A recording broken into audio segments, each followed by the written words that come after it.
Immunoglobulin, these are complex glycoprotein molecule made up of 4 polypeptide chain और इनका maturation कहाँ होगा? गोल्जी कॉम्प्लेक्स में। गोल्जी कॉम्प्लेक्स से रिलीज हो जाएंगे हर सेल से फॉर्म होके।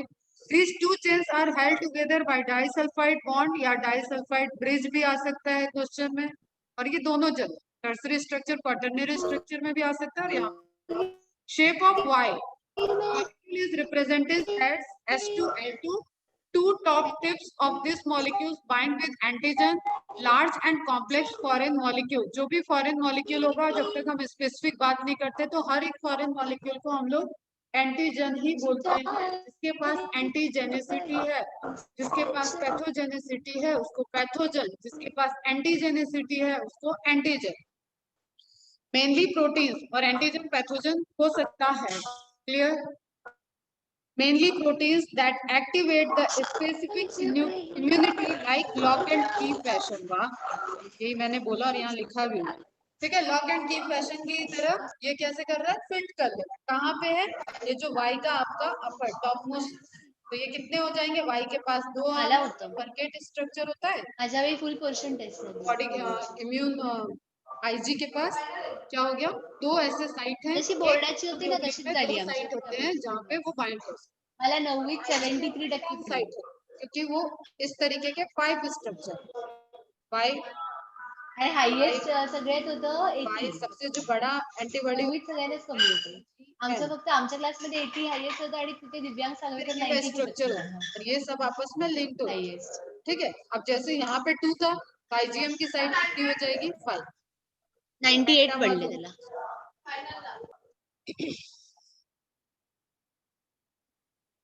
एक हमें कंपैरेटिव टेबल ध्यान में रखनी है, अभी बताते हैं। Lock and make antigen antibody count. ठीक है, अब नाउ 5 टाइप्स के होते हैं। एनसीईआरटी में 4 टाइप्स इंक्लूड किया हुआ है। IgD की बात नहीं किया, लेकिन तुम लोग ध्यान में रखोगे।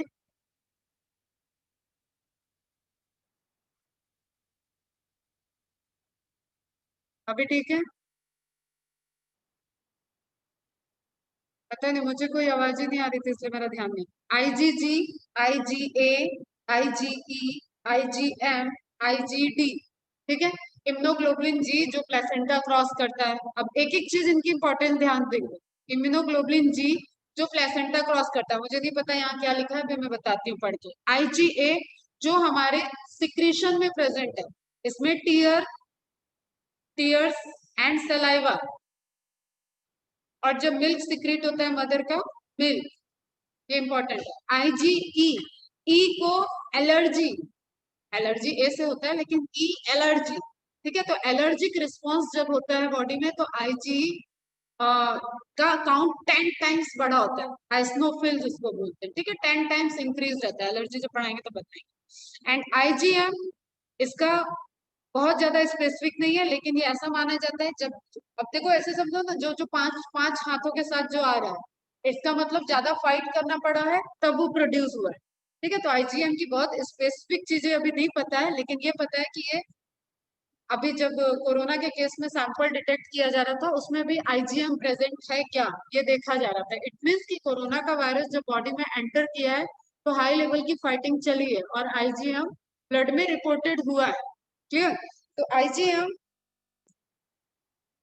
हायर कंसंट्रेशन में रिलीज होगा जब फाइटिंग एकदम हाई लेवल की होगी। IgD antibody found in primarily as a membrane bound immunoglobulin. इसके भी फंक्शन, इन दोनों के फंक्शन अभी बहुत एक्यूरेटली नहीं पता है, इन 3 के फंक्शन और लोकेशन ज्यादा पता है।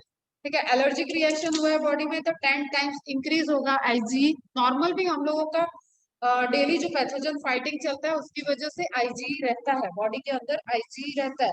इसलिए मैंने बोला 10 टाइम्स, मतलब 10 गुना बढ़ा हुआ है। जो एलर्जिक रिएक्शंस चेक किया जाता है उसमें 10 टाइम्स आइसनोफिल काउंट या IgE दोनों को देखा जाता है। IG ब्लड में प्रेजेंट है, आइसनोफिल सेल प्रेजेंट है क्या, तो उसमें देखा, उसको फिर कहते हैं कि ये एलर्जिक रिएक्शंस का इसको समथिंग एलर्जी हुई है, फिर उसके जो भी पेशेंट रहता है उसकी डेली रूटीन और किस चीज से इंटरेक्ट किया है, क्या चांसेस है, फिर ऐसे एलर्जिक को आइडेंटिफाई करके उसका इनोकुलेट करके उसका एलर्जिक रिएक्शन देख बात करेंगे जब एलर्जी पढ़ाएंगे तब डिटेल। तो IgG main antibody type in circulation attacks microorganism and their toxin. अब यहाँ इंफॉर्मेशन लिख लेना, प्लेसेंटा से ये ट्रांसफर कर जाता है, मदर प्लेसेंटा से जाने वाला जो ग्लोबुलिन है वो है IgG। Main antibody type in secretion such as saliva and milk attacks microorganism and their toxin. IgE allergic reaction. IgM से एक इंफॉर्मेशन ये ध्यान में रखोगे,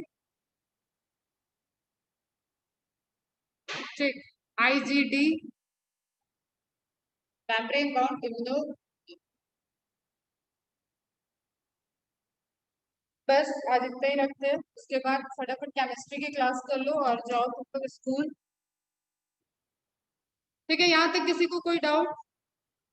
बस कल इसके बाद वैक्सीनेशन। अब देखो ये आज मैं लिस्ट तुम्हें दे दूंगी, इसमें सारी चीजें एक एक लाइन में लिखी हुई है। सेल का मेन फंक्शन, तो ये टेबल सब बना के रखो, ठीक है। ये टेबल जो टेबल फॉर्म में, ये चार्ट, ये सबका बना होना चाहिए और शॉर्ट में एकदम CMI HMI, ठीक है। ये सब चीजें थोड़ा सा लिख लोगे और एंटीजन एंटीबॉडी का स्ट्रक्चर तो पूरा फुल आप ड्रॉ करोगे और लिखोगे, हैवी चेन, लाइट चेन।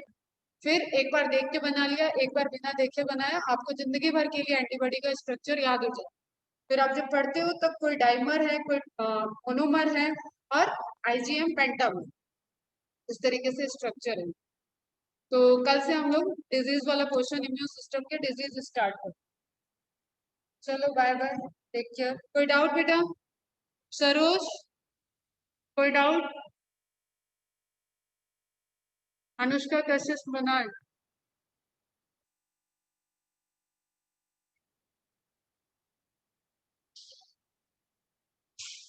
और फटाफट से पेपर की प्रिपरेशन कर लो, कल पेपर है, कल तक हो जाना चाहिए था, मतलब 18 तक कंप्लीट हो जाना चाहिए। लास्ट डे हमेशा बफर रखा करो।